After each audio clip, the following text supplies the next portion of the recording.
달빛 아래 사연 한수 채널 구독자 여러분, 오늘도 시청해주셔서 감사합니다. 행복하고 즐거운 시간 되시길 바라며 오늘의 사연 시작하겠습니다. 한도연은 신병 교육대를 막 수료하고 강원도의 한 최전방 부대로 자대 배치를 받았습니다. 군용 버스가 구불구불한 산길을 오르는 동안 창밖으로 보이는 눈 덮인 산맥은 아름다웠지만 동시에 어딘가 서늘했죠. 버스에서 내려 부대 정문 앞에 섰을 때 거대한 철조망과 초소가 처음 눈에 들어왔어요. 가슴 한편이 먹먹했지만 곧 괜찮아질 거라고 스스로를 다독였습니다. 군대는 원래 이런 거라고, 누구나 겪는 일이라고 말이죠. 입소 첫날부터 선임들의 시선이 느껴졌어요. 한도연은 순한 성격에다 말수도 적은 편이었습니다. 키도 그리 크지 않았고 체격도 왜소한 편이었죠. 선임들 눈에는 불이기 딱 좋은 신병으로 보였을 겁니다. 실제로 생활관에 들어선 첫날 밤, 한 선임이 다가와 어깨를 툭 치며 말했어요. 야, 신병. 여기선 말 잘 들으면 편하게 지낼 수 있어. 알겠냐?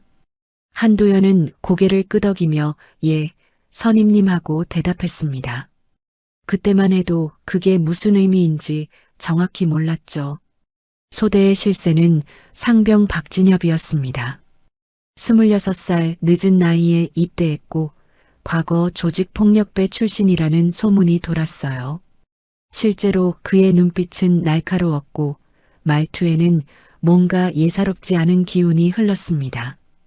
팔뚝에는 지우다 만 문신 자국이 희미하게 남아 있었고 후임들을 부를 때면 턱으로 가리키는 버릇이 있었죠. 자대 배치 사흘째 되던 날 새벽 박진엽이 한도연을 깨웠습니다. 야, 일어나. 창고 정리 좀 도와줘야겠어. 한도연은 잠결에 군복을 주섬주섬 입고 따라 나섰어요. 새벽 4시 부대는 고요했고 복도엔 아무도 없었습니다. 창고 문을 열고 들어서는 순간까지도 단순한 업무 지시인 줄 알았죠. 하지만 문이 닫히고 잠기는 소리가 들리자 분위기가 확 바뀌었습니다. 아! 박진엽의 목소리가 차갑게 가라앉았어요. 여긴 내가 생각하는 그런 곳 아니야. 군대는 원래 이런 데야. 버티든가 죽든가. 알겠냐? 그때부터 기합이 시작됐습니다. 처음엔 팔굽혀펴기 100개, 스쿼트 200개였어요. 팔이 후들거리고 다리가 풀려 쓰러지면 박진엽은 군화로 옆구리를 걷어찼습니다. 일어나, 이 새끼야. 내가 쉬라고 했냐? 한도연은 피를 토할 것 같았지만 이를 악물고 일어섰죠. 그게 첫 번째 밤이었고 그 이후로 거의 매일 밤이 그랬습니다. 눈이 내리는 날엔 더 심했어요. 박진엽은 한도연에게 군장을 완전히 착용하게 한 뒤 연병장으로 끌고 나갔습니다. 새벽 2시 한방눈이 내리는 연병장은 고요했고 차가웠죠. 눈밭을 100바퀴 돌아. 쓰러지면 다시 샌다. 한도연은 군장을 맨 채 눈밭을 걷기 시작했어요. 10바퀴, 20바퀴, 30바퀴. 발이 얼어붙어 감각이 사라졌고 손은 동상에 걸린 것처럼 빨갛게 부어올랐습니다. 45바퀴째에 결국 넘어졌죠. 그러자 박진엽이 다가와 군화로 머리를 짓밟았어요. 일어나, 새끼야. 아직 반도 안 돌았어. 입술이 터지고 코에서 피가 흘렀지만 한도연은 다시 일어섰습니다. 할머니가 걱정할까봐, 할머니한테 전화해서 울먹일까봐 그냥 참았어요. 전화 한 통하면 할머니가 장터일 그만두고 달려올 게 뻔했으니까요. 그렇게 며칠이 지나자 어느 날 부대에서 사용하는 물품들이 사라지는 일이 생겼습니다. 공구함에 있던 드라이버, 생활관 청소도구, 심지어 행정실 서류 봉투까지 없어졌죠. 부대가 발칵 뒤집혔고 지휘부는 범인을 찾기 위해 조사를 시작했어요. 박진엽은 이걸 기회로 봤습니다. 그날 밤 한도연을 구석으로 끌고 가 낮은 목소리로 속삭였죠. 이거 다 너가 훔친 걸로 할까? 어차피 신병이 제일 의심받기 쉬워. 입 다물면 내가 적당히 덮어줄게. 대신 앞으로 내 말 잘 들어야 돼. 절도범 누명을 씌우려는 거였어요. 한도연은 고개를 저었지만 박진엽은 비웃으며 그의 멱살을 잡았습니다. 너 선택해. 군법회에 가서 징역 살 거야. 아니면 내 말 들을 거야? 그날 이후 가혹행위는 더욱 심해졌어요. 구타는 일상이 됐고 욕설은 공기처럼 따라다녔습니다. 눈이 쏟아지는 어느 밤 박진엽은 한도연을 욕실로 끌고 갔죠. 차가운 타일 바닥에 무릎을 꿇게 한 뒤 세면대에 머리를 쳐박았어요. 너 같은 새끼는 여기서 죽어도 아무도 몰라. 물이 코로 들어왔고 한도연은 숨을 쉴 수가 없었습니다. 몸부림치며 손을 휘저었지만 박진엽의 힘은 너무 셌죠. 겨우 풀려났을 땐 이미 온몸에 힘이 하나도 남아있지 않았어요. 내일 연병장 조회 때 네가 물건 훔쳤다고 말해라. 아니면 오늘 밤이 마지막일 거다. 박진엽이 나가고 문이 잠겼습니다. 한도연은 차가운 욕실 바닥에 쓰러져 의식을 잃었어요. 피가 손목에서 천천히 흘러내렸고 형광등만이 차갑게 그를 비추고 있었습니다. 그의 숨소리는 점점 가늘어졌고 아무도 그를 찾으러 오지 않았죠. 며칠째 손주에게서 전화가 오지 않자 한매수는 불안해지기 시작했습니다. 장터에서 누룽지를 굽다가도 자꾸만 휴대전화를 꺼내 화면을 확인했어요. 혹시 부재중 전화가 있나, 문자라도 왔나 싶어서였죠. 하지만 화면은 언제나 비어 있었습니다. 원래 한도연은 시간만 나면 전화를 거는 아이였어요. 할머니, 밥 드셨어요? 오늘 날씨 춥던데 괜찮으세요? 짧지만 따뜻한 목소리로 안부를 물어오곤 했죠. 그런 손주가 일주일 넘게 연락이 없다는 게 이상했습니다. 군대가 바쁜 건 알지만 이렇게까지 오래 끊길 일은 없었거든요. 한매수는 결국 저녁 장사를 마치고 쪽방으로 돌아와 수화기를 들었어요. 손이 떨렸습니다. 괜히 전화해서 도연이가 혼나는 건 아닐까, 쓸데없이 걱정해서 부대에 민폐 끼치는 건 아닐까 하는 생각이 들었죠. 하지만 더 이상 참을 수가 없었어요. 저기 이등병 한도연이라고 있는데요. 혹시 애가 잘 지내는지 좀. 목소리가 떨렸습니다. 전화를 받은 행정실 병사는 처음엔 친절하게 대답했어요. 네, 어머니. 성함이 어떻게 되세요? 한도현이요. 한도현. 올해 2월에 입대했어요. 잠시 키보드 치는 소리가 들리더니 병사의 목소리가 조금 달라졌습니다. 아, 네. 계시긴 한데요. 어머니, 군인은 원래 바쁩니다. 훈련도 많고요. 전화 못 드리는 거 당연한 거예요.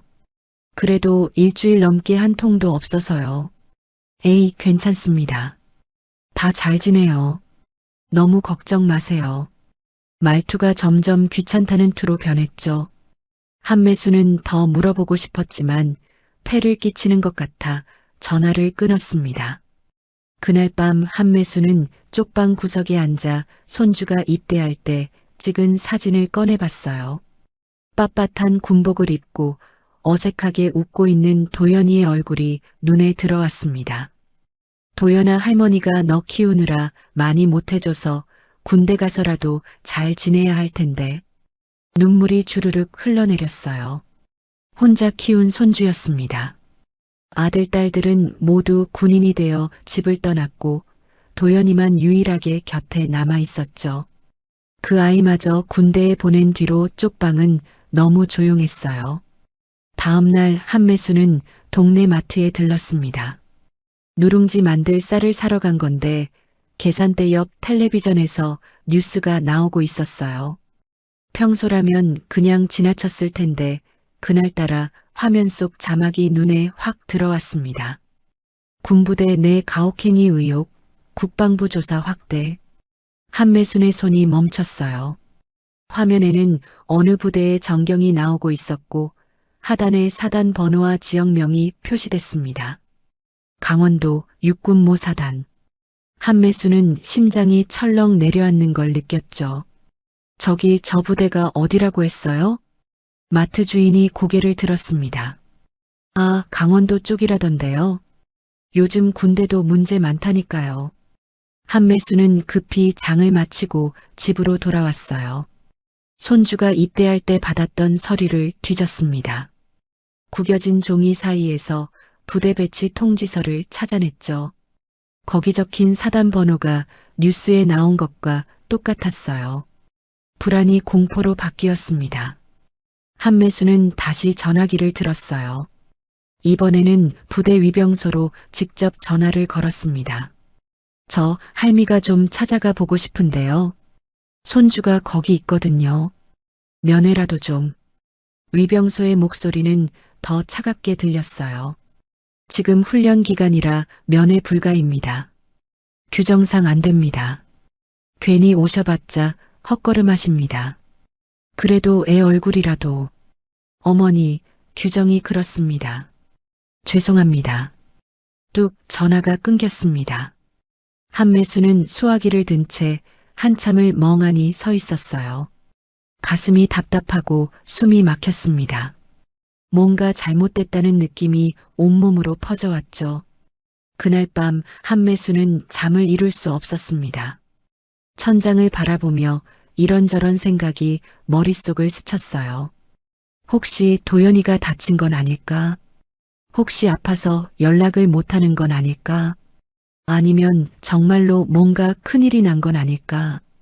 새벽 4시 한매수는 벌떡 일어나 방 한구석 낡은 장롱을 열었습니다. 옷가지들을 치우고 맨 안쪽 서랍을 꺼냈죠. 거기엔 오래된 수첩 한 권이 숨겨져 있었어요. 수첩을 펼치자 빼곡하게 적힌 글씨들이 나왔습니다. 자식들의 이름, 계급, 부대, 연락처. 한매수는 평생 이 수첩을 남에게 보여준 적이 없었어요. 동네 사람들이 알까봐, 괜히 소문날까봐 철저히 숨겨왔죠. 가난한 할머니가 장터에서 누룽지나 구워 파는 사람으로만 알려져 있었습니다. 하지만 그 할머니가 키운 자식들은 모두 군인이었고 그것도 평범한 군인이 아니었어요. 한매순의 손가락이 수첩 첫 페이지에 멈췄습니다. 거기엔 가장 큰아들의 이름이 적혀 있었죠. 한경렬, 육군대장. 그 아래로 계급장 그림이 그려져 있었어요. 별 4개. 한매수는 손주들 학교 운동회에 한 번도 가본 적 없고 자식들 진급식에도 가본 적 없었습니다. 괜히 가서 민폐 끼칠까봐, 초라한 모습 보일까봐 늘 뒤에서만 지켜봤죠. 하지만 지금은 달랐어요. 손주가 위험할지도 모른다는 생각이 들자 모든 게 바뀌었습니다. 한매수는 떨리는 손으로 휴대전화를 들고 첫 번째 번호를 눌렀어요.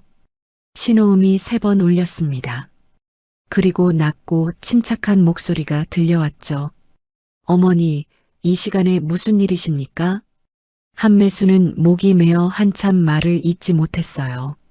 그러다 겨우 입을 열었습니다. 경렬아, 어머니가 평생 처음으로 너한테 계급을 써먹어야 할 것 같다. 전화기 너머로 잠시 침묵이 흘렀습니다. 그리고 한경렬의 목소리 톤이 완전히 바뀌었어요. 어머니, 무슨 일입니까? 말씀하십시오. 합참 건물 안 육군대장 한경렬은 새벽회의 중이었습니다. 국방 예산 편성에 관한 중요한 안건이 논의되고 있었고 회의실엔 별들이 가득했죠. 그때 주머니 속 휴대전화가 진동했어요. 화면을 보니 어머니였습니다. 평소 같았으면 회의가 끝난 뒤 다시 전화했을 겁니다. 하지만 한경렬은 어머니의 성격을 누구보다 잘 알았어요. 이 시간에 그것도 회의 중인 걸 알면서 전화를 건다는 건 뭔가 심상치 않다는 뜻이었죠. 한경렬은 조용히 자리에서 일어나 회의실을 나왔습니다. 복도로 나와 전화를 받았어요. 어머니, 무슨 일이십니까? 수화기 너머로 어머니의 떨리는 목소리가 들렸습니다. 경렬아, 도연이가 이상하다. 일주일 넘게 전화가 없어. 부대에 전화해봤는데 제대로 대답을 안 해주고 그런데 뉴스에서 봤는데 가혹행위 어쩌고 하던데 그 부대가 도연이 부대랑 같은 것 같아서. 한경렬의 표정이 굳었습니다. 손주 도연이는 육군 2등병으로 복무 중이었죠. 한경렬은 입대할 때부터 알고 있었지만 어머니의 뜻에 따라 일부러 개입하지 않았어요. 군인은 스스로 성장해야 한다는 게 집안의 원칙이었으니까요. 어머니, 부대가 어디입니까? 한매수는 구겨진 종이를 펼치며 천천히 읽었습니다. 육군모 사단 강원도. 부대명을 듣는 순간 한경렬의 눈빛이 날카로워졌어요. 그 부대는 최근 내부 기강 회의 문제로 합참에서도 예의주시하던 곳이었습니다.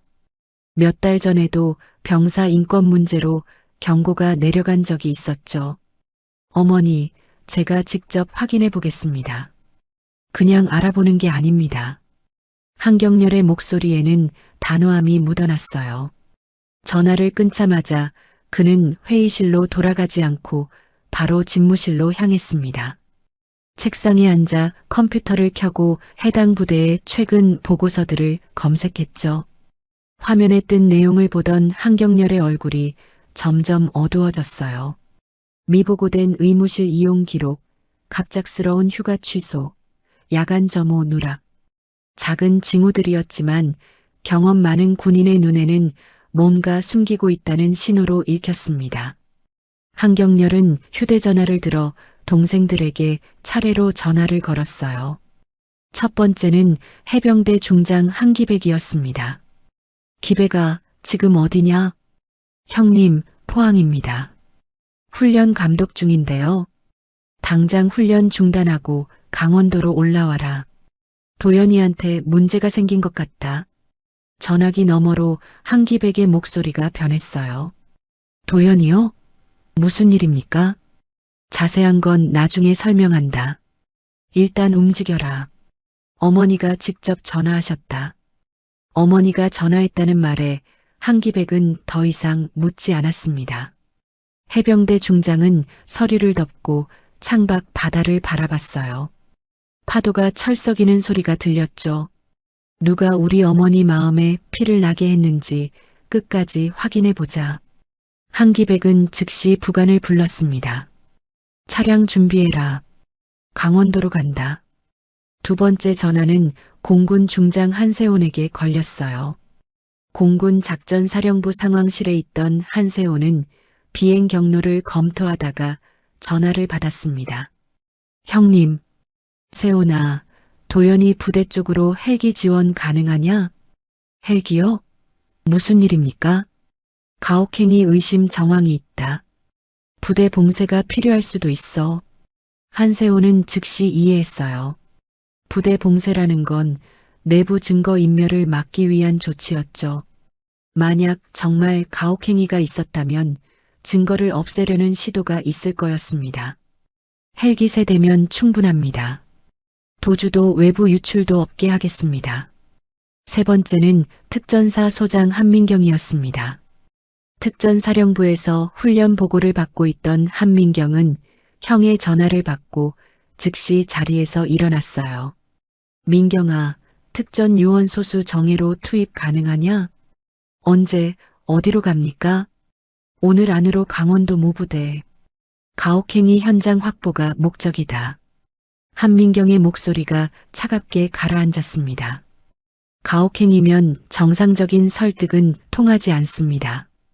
강제 진압 준비하겠습니다. 마지막은 군의관 준장 한수혁이었어요. 국군 수도병원에서 회진 중이던 한수혁은 형의 전화를 받고 복도 한쪽으로 비켜섰습니다. 형님, 접니다. 수혁아, 의료진 대기조 편성해라. 부상자가 있을 수 있다. 어느 부대입니까? 도연이 부대다. 한수혁의 손이 멈췄어요. 조카 도연이라는 말에 그의 얼굴이 굳었죠. 환자가 있다면 살리는 건 제 몫입니다. 나머지는 형님들이 하십시오. 한수혁은 즉시 응급의료팀 소집 명령을 내렸습니다. 네 통의 전화는 각각 10분도 채 걸리지 않았어요. 하지만 그 짧은 통화들이 군 전체의 움직임을 바꾸기 시작했습니다. 포항에서 차량이 출발했고 공군 기지에서 헬기 세대가 이륙 준비에 들어갔죠. 특전사령부에서는 정예 요원 15명이 전투복을 착용하고 장비를 점검했어요. 국군 수도병원에서는 응급의료팀이 구급차에 올라탔습니다. 한경렬은 창밖을 바라보며 낮게 중얼거렸어요. 목표는 한 곳이다. 어머니의 손주 한도현. 그는 책상 위에 놓인 가족 사진을 잠시 바라봤습니다. 사진 속엔 어린 도연이가 할머니 손을 잡고 웃고 있었죠. 한경렬은 사진을 서랍에 넣고 군복 상의를 여미며 일어섰어요. 각지에서 동시에 움직이기 시작한 차량들, 상공으로 떠오르는 헬기들, 무전기를 점검하는 특전사 요원들.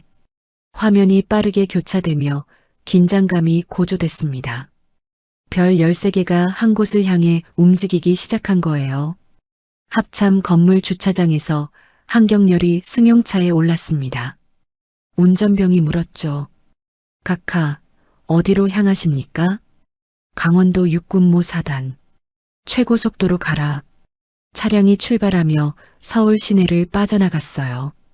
한경렬은 뒷좌석에 앉아 휴대전화를 꺼내 마지막으로 어머니께 문자를 보냈습니다.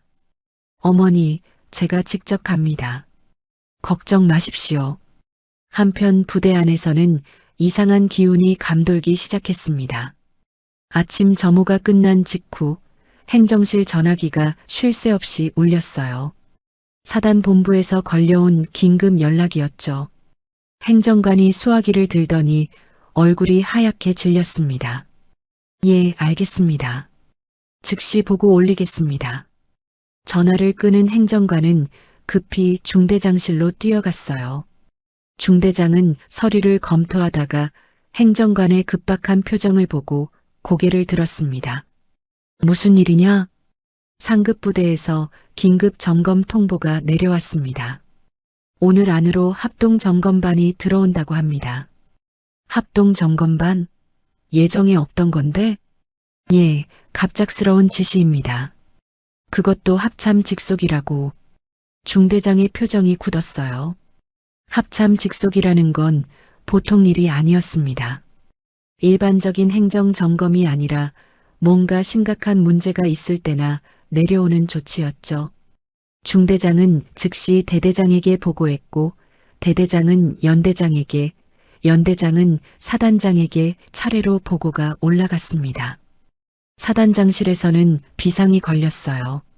사단장은 책상을 치며 소리쳤습니다. 도대체 무슨 일이냐? 왜 아무런 사전 통보도 없이? 참모들은 아무도 대답하지 못했어요. 다들 당황한 표정으로 서 있을 뿐이었죠. 사단장은 곧바로 군단 참모장에게 전화를 걸었지만 돌아온 대답은 더 충격적이었습니다. 그쪽 부대 병사 관련해서 상부에 직접 보고가 올라간 모양입니다. 자세한 건 저도 모릅니다. 일단 전면 협조하십시오. 전화를 끄는 사단장의 손이 떨렸어요. 병사 관련 문제라는 건 10중 8구 가혹행위나 인권 침해를 의미했습니다. 최근 뉴스에서 계속 보도되던 민감한 사안이었죠. 생활관에서는 박진엽과 몇몇 선임들이 수군거리고 있었어요. 박진엽은 창밖을 내다보며 불안한 표정을 지었습니다. 야, 요즘 뉴스 때문에 위에서 난리라더니 설마 우리까지 걸리는 거 아니냐? 옆에 있던 일병이 긴장한 목소리로 물었죠. 형님, 그럼 우리 어떻게 됩니까? 닥쳐. 일단 입 조심해.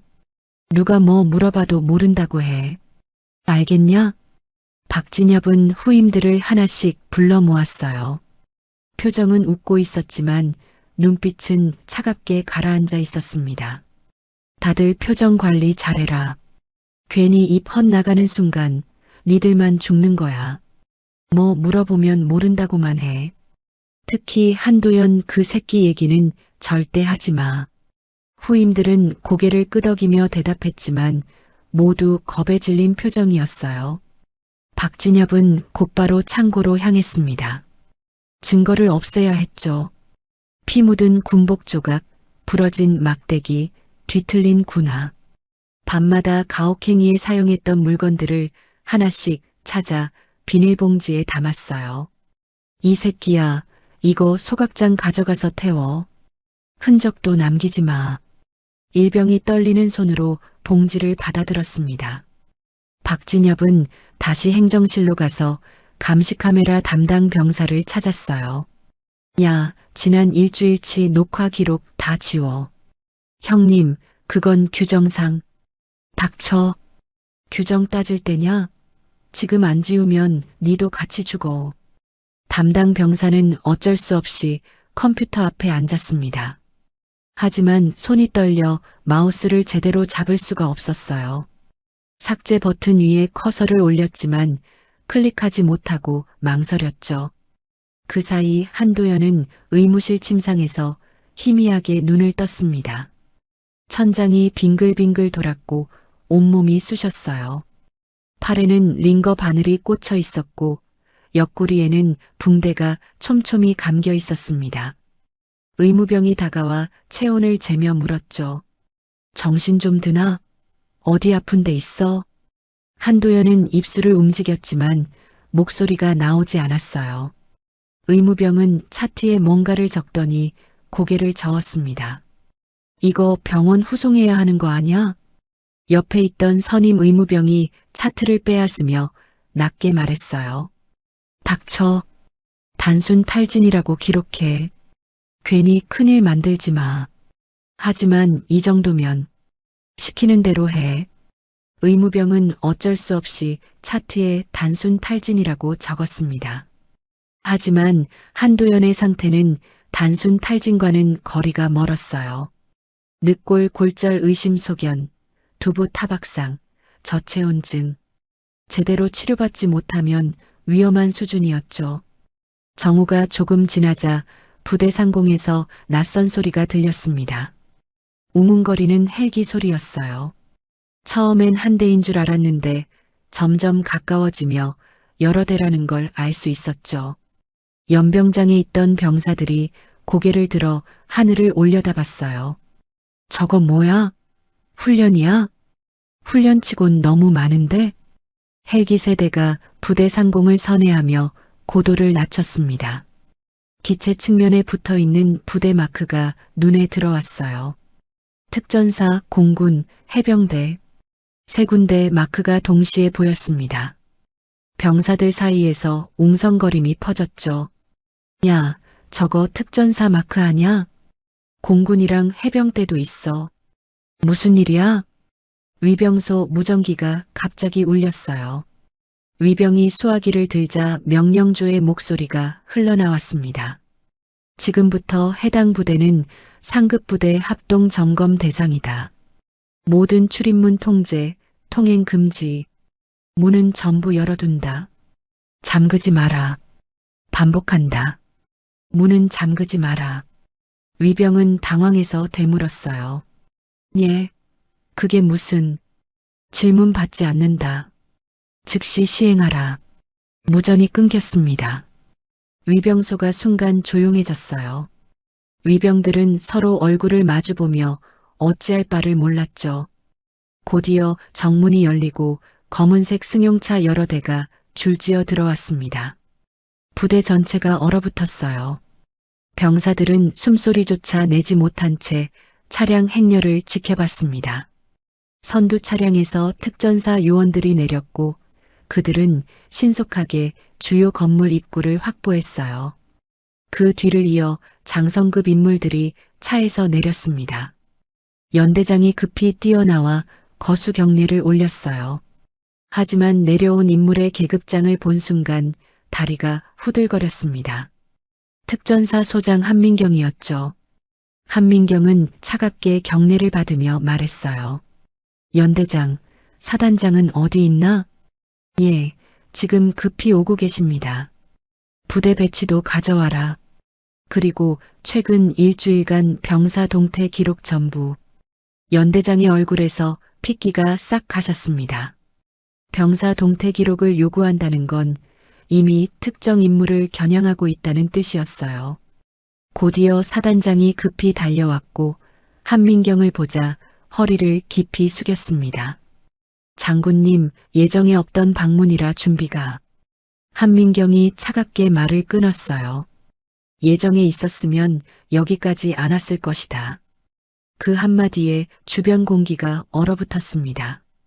사단장은 더 이상 말을 잇지 못하고 입술만 파르르 떨었죠. 이제 부대 전체가 알았습니다. 오늘 뭔가 엄청난 일이 벌어질 거라는 걸. 합동조사실이 급히 설치됐습니다. 부대 회의실 하나가 통째로 비워지고 특전사 요원들이 출입구를 지켰어요. 안에는 긴 테이블이 놓였고 한쪽 벽면에는 노트북과 프로젝터가 설치됐죠. 각 중대별로 병사들이 하나씩 불려나와 조사를 받기 시작했습니다. 이등병 김민수, 들어오십시오. 첫 번째 병사가 들어왔어요.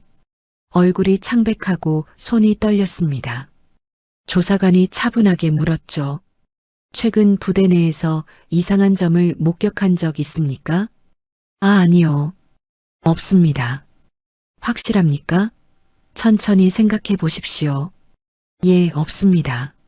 잘 모르겠습니다. 대부분의 병사들이 비슷한 대답을 했어요. 겁에 질려 모르겠습니다만 반복했죠. 선임들의 보복이 두려웠고 괜히 말했다가 자신이 표적이 될까봐 입을 다물었습니다. 그때 부대 정문 밖에 낡은 경차 한 대가 조용히 멈춰섰어요. 운전석에서 초라한 외투를 걸친 한매순이 내렸습니다. 손에는 보자기에 싼 누룽지 봉지를 들고 있었죠. 위병이 다가와 제지하려 했어요. 어르신, 지금 부대 출입 통제 중입니다. 저 손주가 여기 있어서요. 이등병 한도연이라고. 죄송합니다. 지금은 면회가. 그때 뒤에서 낮은 목소리가 들렸습니다. 어머니, 여기까지 어떻게 오셨습니까? 한매순이 고개를 들자 해병대 중장 한기백이 서 있었어요. 한기백은 부대에 도착하자마자 어머니가 오실 거라 예상하고 정문 쪽을 주시하고 있었죠. 그는 천천히 다가와 허리를 깊이 숙였습니다. 위병의 눈이 휘둥그레졌어요. 어머니요? 주변에 있던 병사들도 모두 멈춰섰습니다. 해병대 중장이 허리를 굽히는 대상이 누구일까? 속삭임이 퍼지기 시작했죠. 저 할머니 누구야? 중장님이 어머니라고 했어. 한기백은 어머니의 손을 잡고 부대 안으로 안내했어요. 한매수는 주변을 둘러보며 불안한 표정을 지었습니다. 도연이는 어디 있냐? 지금 확인 중입니다. 곧 찾을 겁니다. 합동회의실 안에서는 한경렬이 사단장 및 주요 지휘관들과 회의 중이었어요. 테이블 위에는 부대 배치도와 각종 서류들이 펼쳐져 있었죠. 한경렬은 서류를 넘기며 차갑게 물었습니다. 최근 일주일간 의무실 이용 기록을 보니 누락된 부분이 있습니다. 설명해 보십시오. 사단장이 당황하며 대답했어요. 그건 제가 직접 확인하지 못한 부분이라. 직접 확인하지 못했다는 게 변명이 됩니까? 부대장으로서 책임은 어디에 있습니까? 연대장과 대대장도 식은땀을 흘리며 앉아 있었어요. 누구도 제대로 된 답변을 하지 못했죠.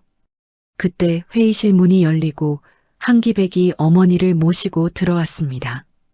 회의실 안에 있던 모든 장교들이 일제히 자리에서 일어나 거수 경례를 올렸어요.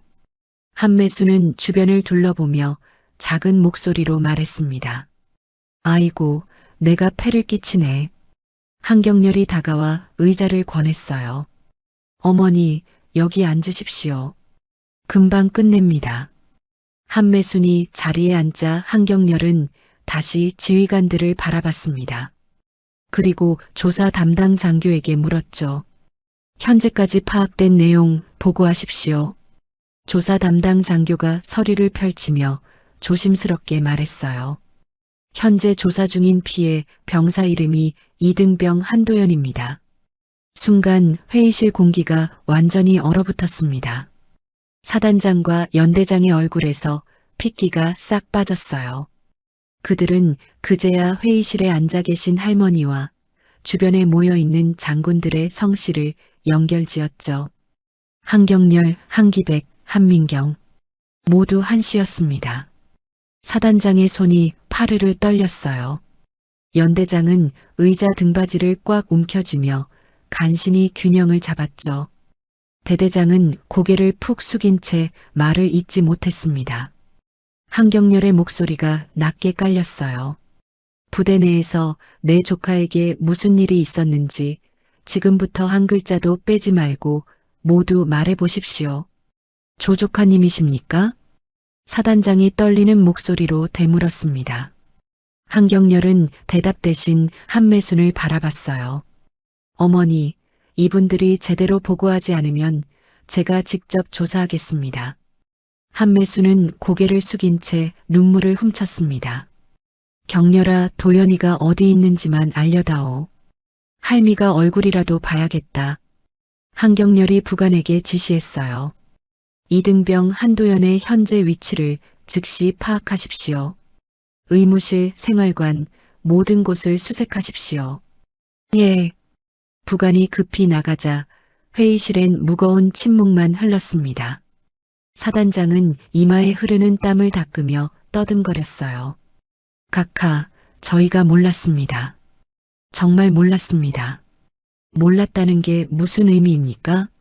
부대장이 부대 내 병사 상황을 모른다는 게 말이 됩니까?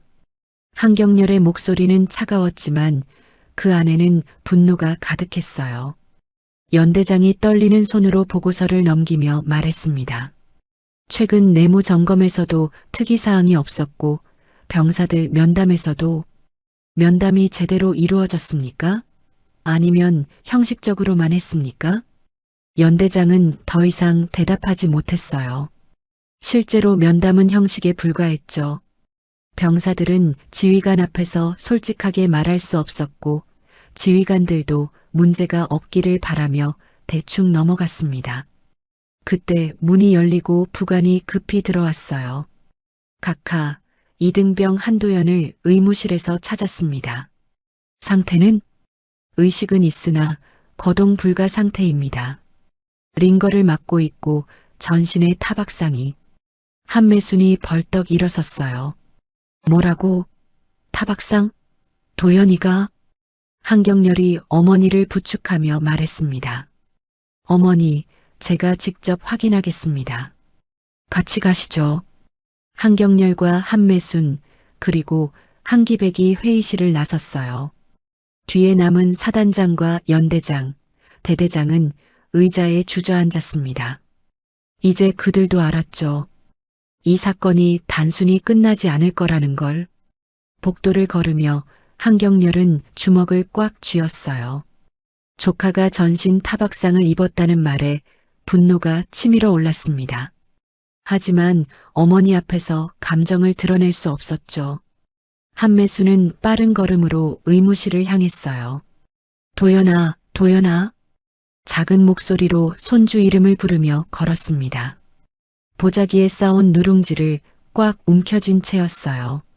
그 손은 파김치처럼 주름지고 거칠었지만 손주를 향한 마음만큼은 누구보다 간절했습니다. 의무실 문 앞에 도착했을 때 한경렬이 먼저 문을 열었어요. 안에는 하얀 침대에 누운 한도연이 보였습니다. 얼굴은 퉁퉁 부어 있었고 팔에는 시퍼런 멍이 들어 있었죠. 한매순이 그 모습을 보는 순간 비명을 참으며 입을 막았어요. 도연아. 한매순이 침대 곁으로 다가가자 한도연이 희미하게 눈을 떴습니다. 초점 없는 눈동자가 천천히 움직이더니 할머니를 알아봤어요. 할머니. 목소리는 거의 들리지 않을 만큼 작았습니다. 한매수는 손주의 손을 꽉 잡으며 눈물을 흘렸어요. 그래, 할미다. 도연아, 정신 차려라. 이제 괜찮다. 한경렬은 침대 옆에 놓인 차트를 집어들었어요. 기록된 내용을 읽던 그의 눈빛이 점점 차갑게 변했습니다. 단순 탈진이라고 적혀 있었지만 실제 상태와는 전혀 달랐죠. 늑골 골절 의심, 두부 타박상, 저체온증, 탈수. 이건 명백한 기록 조작이었습니다. 의무병. 한경렬의 목소리에 복도에 있던 의무병이 황급히 뛰어왔어요. 예. 이 차트를 누가 작성했나? 그게 저희 선임이. 선임 의무병 당장 불러오십시오. 그리고 이 환자를 즉시 국군병원으로 후송 준비하십시오. 예, 알겠습니다. 의무병이 급히 나가고 한기백이 복도로 나가 무전기를 꺼냈어요. 수혁이 들리냐? 환자 상태 심각하다. 지금 당장 의료진 투입해라. 무전기 너머로 한수혁의 목소리가 들렸습니다. 이미 헬기로 이동 중입니다. 10분 안에 도착합니다. 한편 생활관에서는 박진엽이 창밖을 내다보고 있었어요. 부대 전체가 이상하게 돌아가고 있었죠. 특전사 요원들이 각 건물을 수색하고 있었고 장성급 인물들이 여러 명 보였습니다. 박진엽은 본능적으로 위험을 감지했어요. 야, 짐 챙겨. 옆에 있던 후임이 놀라며 물었습니다. 예, 어디 가십니까? 닥치고 따라와. 빨리. 박진엽은 사물함에서 개인 물품들을 급히 챙겼어요. 지갑, 휴대전화, 여벌옷, 그리고 창고에 숨겨뒀던 돈봉투도 꺼냈죠. 부대를 빠져나갈 생각이었습니다. 하지만 이미 모든 출입구는 통제된 상태였어요. 생활관 문을 나서는 순간 특전사 요원 2명이 앞을 막아섰습니다. 상병 박진엽입니까? 예, 저는 지금 급한 일이 있어서 지금부터 동행하시죠. 조사받을 내용이 있습니다. 박진엽의 얼굴이 창백해졌어요. 도망칠 수도 없었고 거부할 수도 없었죠. 특전사 요원들은 박진엽이 양팔을 잡고 조사실로 끌고 갔습니다. 조사실 안 박진엽은 의자에 앉았어요. 맞은편에는 한민경이 차갑게 앉아 있었습니다. 테이블 위에는 노트북 한 대가 놓여 있었죠. 상병 박진엽 맞습니까? 예, 맞습니다. 이등병 한도연과 같은 소대입니까? 예, 같은 소대입니다. 최근 일주일간 이등병 한도연에게 어떤 일이 있었습니까? 박진엽은 침을 꿀꺽 삼켰어요. 저 특별한 일은 없었습니다. 평범하게 생활했습니다. 한민경이 노트북을 돌려 화면을 보여줬어요. 거기엔 감시카메라 영상이 재생되고 있었습니다. 담당 병사가 삭제하려 했던 그 영상이었죠. 하지만 이미 공군 정보실을 통해 서버에서 복구된 상태였어요. 화면 속에는 추운 밤 창고에서 한도연이 맞으며 쓰러지는 장면이 나왔습니다. 박진엽이 발로 머리를 차는 장면, 욕설을 퍼붓는 장면, 물에 머리를 처박는 장면, 모든 게 적나라하게 담겨 있었죠. 박진엽의 얼굴에서 핏기가 싹 빠졌어요. 이게 평범한 생활입니까? 한민경의 목소리는 낮았지만 분노로 가득했어요. 박진엽은 변명을 하려 했지만 입이 떨어지지 않았습니다. 영상은 계속 재생됐죠. 한도연이 바닥에 쓰러져 움직이지 않는 장면까지 모두 나왔어요. 이 영상은 이미 합참본부와 국방부에 보고됐습니다. 당신이 한 행위는 군형법상 폭행, 가혹행위, 그리고 살인 미수에 해당합니다. 살인 미수요? 저는 그냥 군기를 잡으려고 군기를 잡는다는 명목으로 사람을 죽일 뻔했습니다. 이게 군기입니까? 박진엽은 고개를 푹 숙였어요. 변명의 여지가 없었죠. 한민경은 헌병을 불렀습니다. 연행하십시오. 군법회에 회부 준비하고 민간 검찰에도 통보하십시오. 예.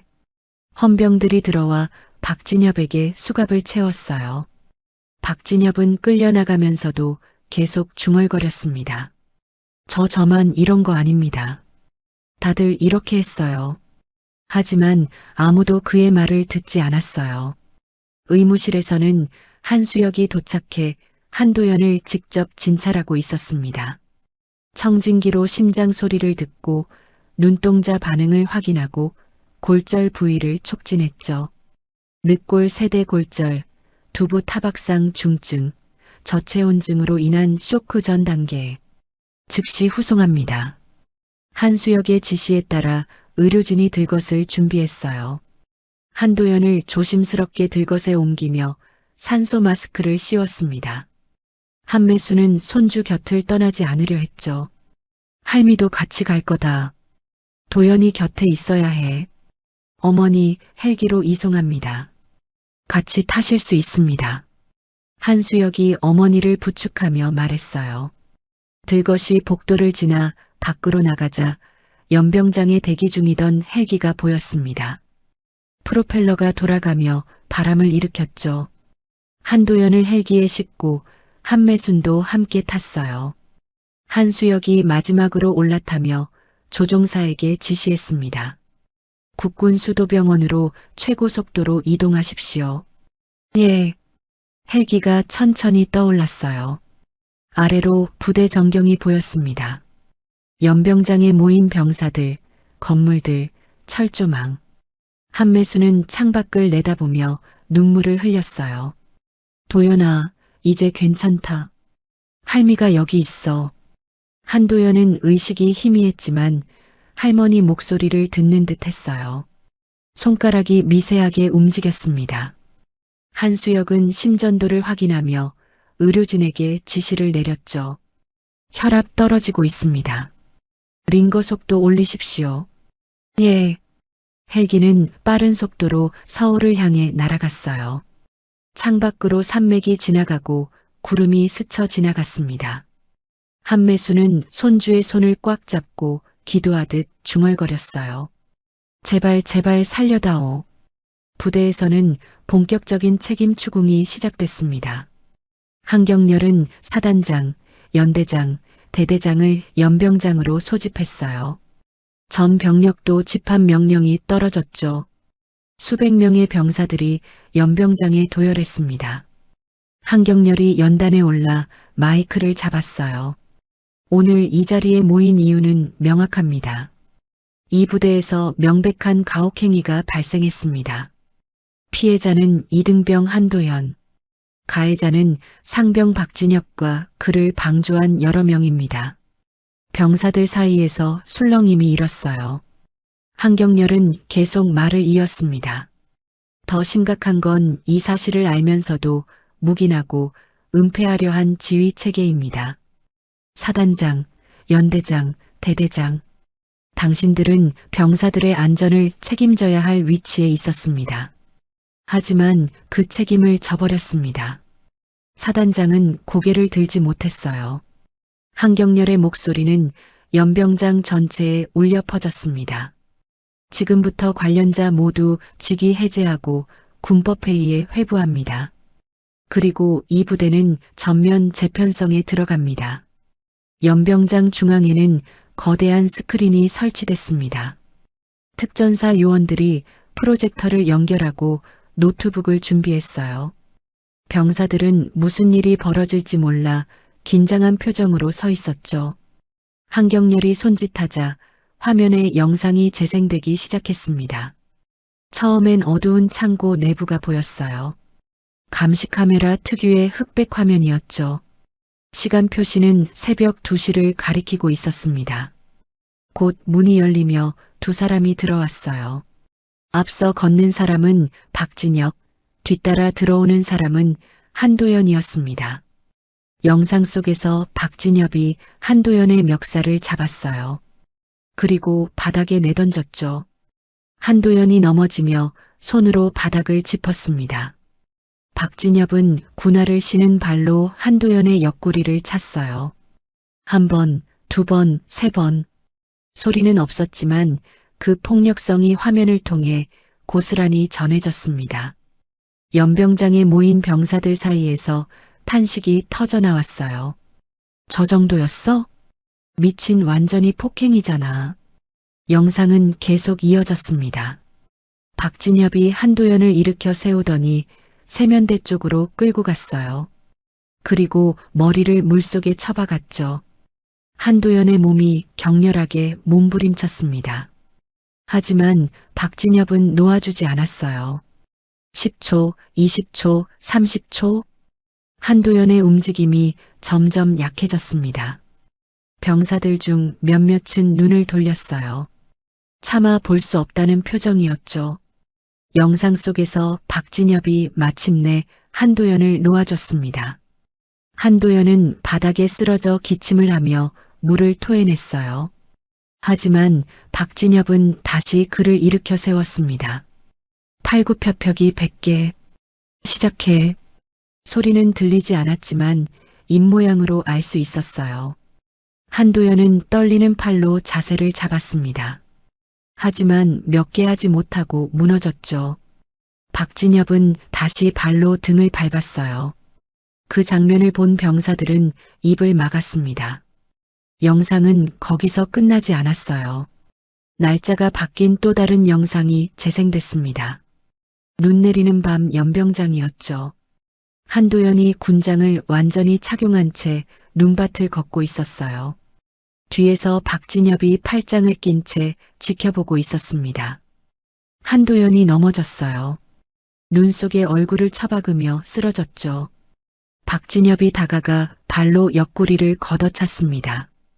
한도연은 간신히 일어나 다시 걷기 시작했어요. 하지만 몇 걸음 가지 못하고 또 넘어졌습니다.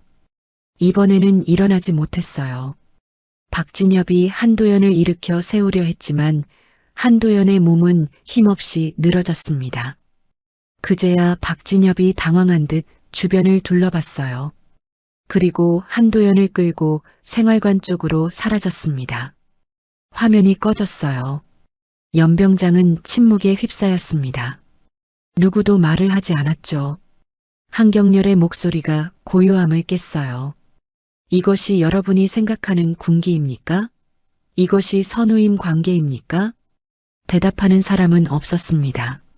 한경렬은 박진엽이 서 있는 쪽을 바라봤어요. 박진엽은 헌병들에게 둘러싸인 채 고개를 푹 숙이고 있었죠. 상병 박진엽. 한경렬이 이름을 불렀습니다.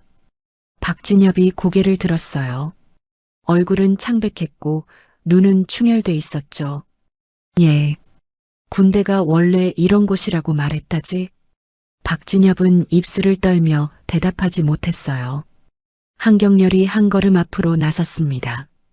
남자들끼리 장난도 좀 치고 그런 거라고 했습니까? 그게 지금 본 영상이 장난으로 보입니까? 당신 눈에는 저게 장난입니까? 박진엽은 무너져 내렸어요. 무릎을 꿇고 바닥에 손을 짚었습니다. 잘못했습니다. 제가 미쳤습니다. 살려만 주십시오. 한경렬은 차갑게 내려다봤어요. 살려달라고요?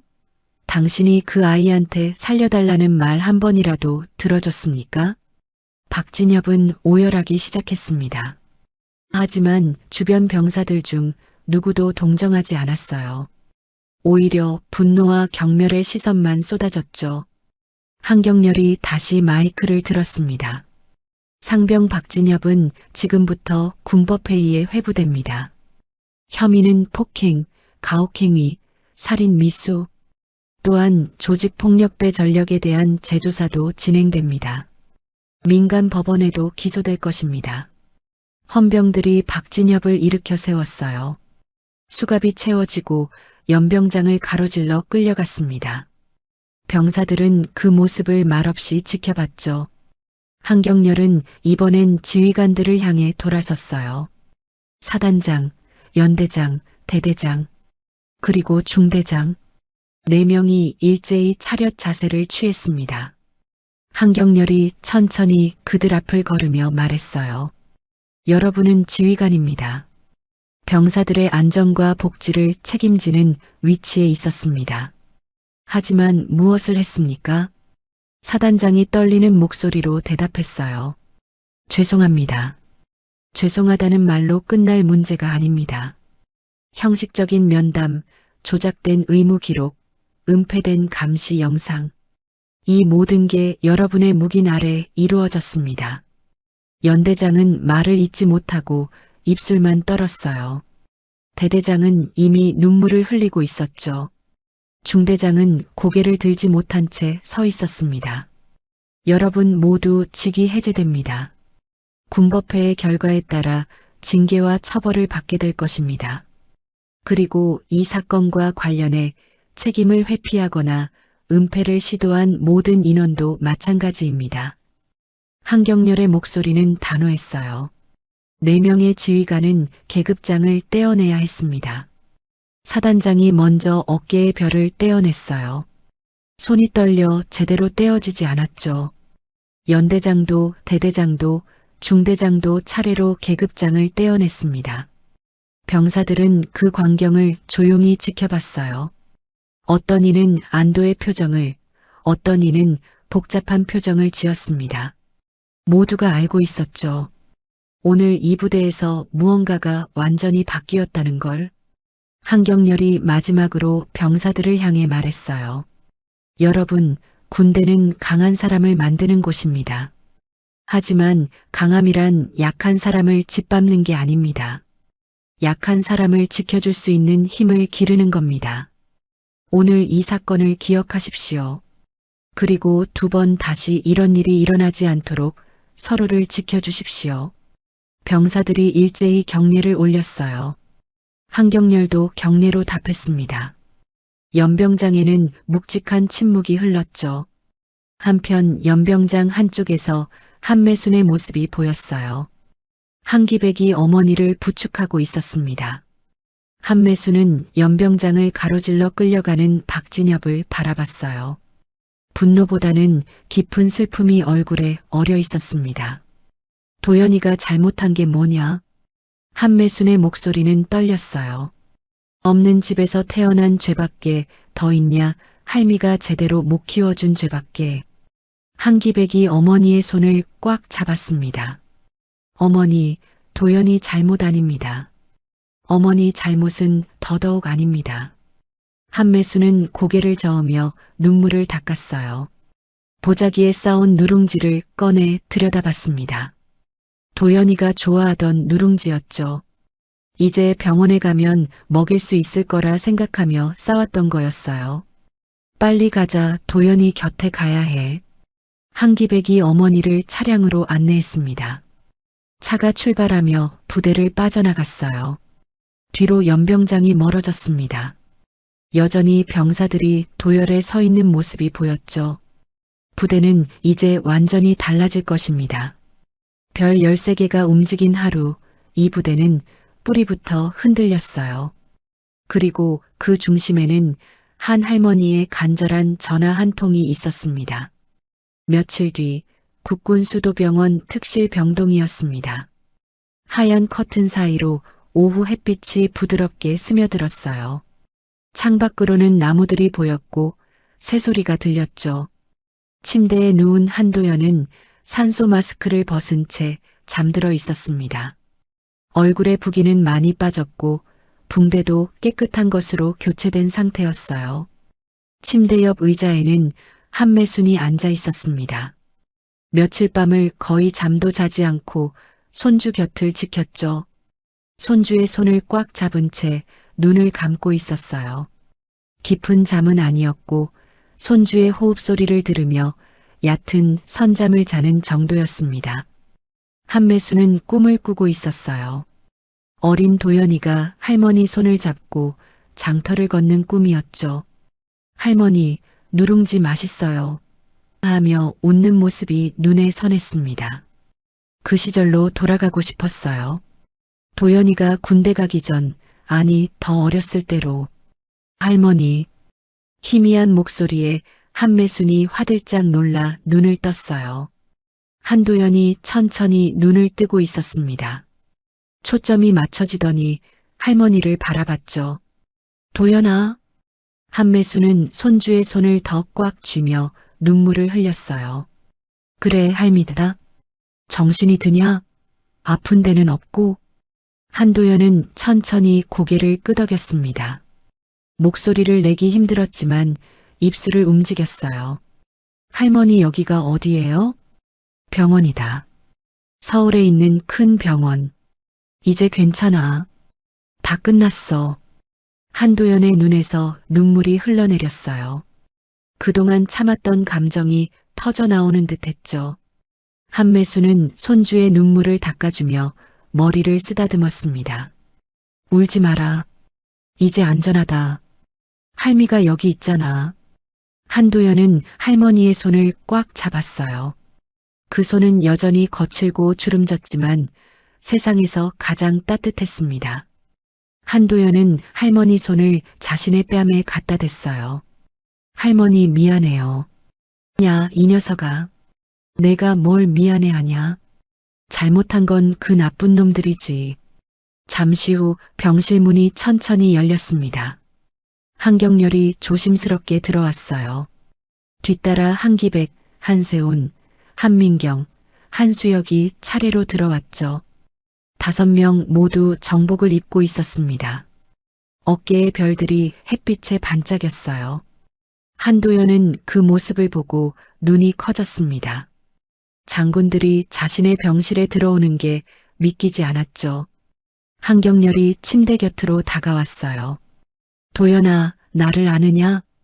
한도연은 고개를 끄덕였습니다. 어렸을 때 몇 번 본 적이 있었죠. 하지만 이렇게 가까이서 본 건 처음이었어요. 큰아버지. 그래, 잘 기억하는구나.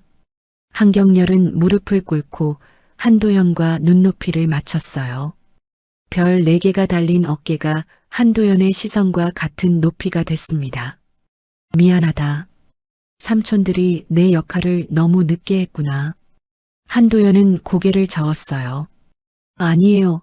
제가 약해서. 한기백이 앞으로 나서며 말했습니다. 야, 이 녀석아. 약한 게 잘못이냐? 강한 사람이 약한 사람을 지켜주지 못한 게 잘못이지. 한세온도 침대 옆으로 다가왔어요. 도연아, 내가 버텨줘서 고맙다. 내가 버티지 않았으면 진실을 밝힐 수 없었어. 한민경은 손주의 머리를 쓰다듬으며 말했죠. 이제 그런 일은 없을 거다. 삼촌들이 지켜줄게. 한수혁은 차트를 확인하며 미소 지었어요. 회복 속도가 빠르네. 젊으니까 그래. 곧 퇴원할 수 있을 거야. 한도연은 눈물을 흘리며 말했습니다. 저 진짜 별 13개 손자였어요? 한경렬이 웃었어요. 그래, 이 녀석아. 너 때문에 군 전체가 뒤집어졌다. 한매순이 자리에서 일어나려 하자 한경렬이 먼저 어머니를 부축했습니다. 한매순은 아들들을 둘러보며 말했어요. 너희들 고맙다. 어미 말 한번 들어줘서. 한경렬이 고개를 숙였어요. 어머니, 당연한 걸 했을 뿐입니다. 그때 한매순이 갑자기 무릎을 꿇었습니다. 5 아들이 깜짝 놀라 어머니를 일으키려 했지만 한매순은 완강했어요. 어머니, 왜 이러십니까? 아니다. 할미가 너희한테 사과해야 한다. 무슨 말씀을? 한매순의 눈에서 눈물이 흘러내렸습니다. 너희들 키우면서 도연이를 소홀히 했어. 너희들은 군인 만들겠다고 혹독하게 키웠는데 도연이한테는 미안해서 그러지 못했거든. 그래서 이 꼴이 난 거야. 한기백이 어머니를 일으키며 말했어요. 어머니, 그게 어머니 잘못입니까? 도연이가 약해서도 아니고 어머니가 잘못 키워서도 아닙니다. 나쁜 놈들이 잘못한 겁니다. 한경렬도 무릎을 꿇었어요. 그러자 나머지 4명도 모두 무릎을 꿇었습니다. 병실 한가운데 별 13개가 동시에 땅바닥에 닿았어요. 어머니, 아들들이 제 역할을 너무 늦게 했습니다. 죄송합니다. 한매수는 아들들의 모습을 보며 울먹였어요. 침대에 누운 한도연도 눈물을 흘렸습니다. 병실은 잠시 조용했죠. 오직 햇빛만이 창문을 통해 따뜻하게 쏟아져 들어왔습니다. 한참 후 한매순이 아들들을 일으켰어요. 일어나거라. 너희들이 무릎 꿇을 일 아니다. 한경렬이 일어서며 손주를 바라봤습니다. 도연아, 다음에 전화할 땐 군인이라고 하지 말고 사람 됐다고 해라. 강한 군인 말고 착한 사람 말이다. 한도연이 고개를 끄덕였어요. 예, 알겠습니다. 며칠 후 한매수는 장터로 돌아갔습니다. 여전히 누룽지를 굽고 있었어요. 하지만 이제 누룽지 가게 앞 풍경이 조금 달랐죠. 부대에서 찾아온 병사들이 조용히 줄을 서 있었습니다. 한 병사가 다가와 말했어요. 어머니, 이 누룽지 맛을 우리 부대에서도 팔면 안 됩니까? 한매순이 고개를 들었습니다. 왜? 맛있냐? 예, 맛도 맛이지만 이제 우리 부대도 사람 냄새 좀 나게 만들고 싶습니다. 어머니, 누룽지처럼요. 한매수는 그 병사의 얼굴을 한참 바라봤어요. 어린 얼굴이었습니다. 도연이와 비슷한 나이로 보였죠. 한매수는 천천히 미소 지었어요. 그래, 군인들도 사람인데 따뜻한 거 하나쯤은 먹어야지. 누룽지를 한 봉지 건네주며 한매순이 말했습니다. 이건 공짜다. 부대 가서 동료들이랑 나눠 먹어라. 병사가 감사 인사를 하며 누룽지를 받았어요. 그리고 경례를 올렸죠. 한매수는 손을 흔들며 배웅했습니다. 해가 저물어가고 장터에 사람들이 하나둘 떠났어요. 한매수는 누룽지 굽는 불을 끄고 정리를 시작했습니다. 주머니 속 휴대전화가 울렸죠. 도연이에게서 온 문자였어요. 할머니, 오늘 퇴원했어요. 내일 뵈러 갈게요. 사랑해요. 한매수는 문자를 읽으며 눈가가 촉촉해졌습니다. 답장을 천천히 적었어요. 그래, 할미도 사랑한다. 조심히 와라. 문자를 보내고 휴대전화를 주머니에 넣었어요. 하늘을 올려다보니 별들이 하나둘 빛나기 시작했습니다. 별 13개. 한매수는 조용히 중얼거렸죠. 고맙다, 너희들 덕분에 도연이 살았다. 장터의 불빛들이 하나씩 꺼지고 어둠이 내렸어요. 하지만 한매순의 마음속엔 따뜻한 빛이 가득했습니다. 손주가 살아 돌아왔고 아들들이 힘을 보태줬고 세상이 조금은 나아질 거라는 희망이 생겼죠. 한매수는 빈 가게를 정리하며 혼자 웃었어요. 누룽지 굽는 할머니의 전화 한 통이 군대를 뒤집었다는 게 아직도 믿기지 않았습니다. 하지만 그게 사실이었어요. 할머니의 사랑이, 가족의 힘이, 정의가 이긴 거였습니다. 며칠 후 한도연은 할머니 집으로 돌아왔어요. 문을 열고 들어서자 익숙한 냄새가 났습니다. 누룽지 굽는 냄새, 된장찌개 끓는 냄새. 한매수는 부엌에서 저녁을 준비하고 있었죠. 할머니, 다녀왔습니다. 한매순이 돌아보며 환하게 웃었어요. 왔냐? 밥 먹어라. 내가 좋아하는 거 다 해놨다. 식탁에는 따뜻한 음식들이 가득했어요. 한도연은 자리에 앉아 밥을 먹기 시작했습니다. 할머니가 만든 음식이 이렇게 맛있는 줄 새삼 느꼈죠. 한매수는 손주가 먹는 모습을 흐뭇하게 바라봤어요. 도연아? 예, 할머니. 앞으로는 힘들면 바로 말해라. 혼자 참지 말고. 한도연이 고개를 끄덕였습니다. 예, 알겠습니다. 그리고 말이다. 한매순이 잠시 말을 멈췄어요. 그러더니 천천히 말을 이었습니다. 강한 사람이 되려고 애쓰지 마라. 착한 사람으로 살아라. 그게 더 어렵고 더 가치 있는 일이다. 한도연의 눈에 눈물이 고였어요. 고개를 끄덕이며 대답했습니다. 예, 할머니. 명심하겠습니다. 그날 밤 한도연은 오랜만에 편안하게 잠들었어요. 악몽도 없었고 두려움도 없었습니다. 할머니가 옆방에 계시고 자신을 지켜주는 사람들이 있다는 걸 알았으니까요. 별들은 여전히 하늘에서 빛나고 있었습니다.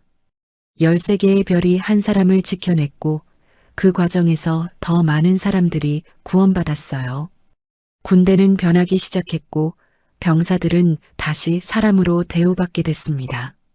그 모든 변화의 시작은 한 할머니의 전화 한 통이었어요. 사랑하는 손주를 걱정하는 할머니의 간절한 마음이 세상을 움직인 겁니다.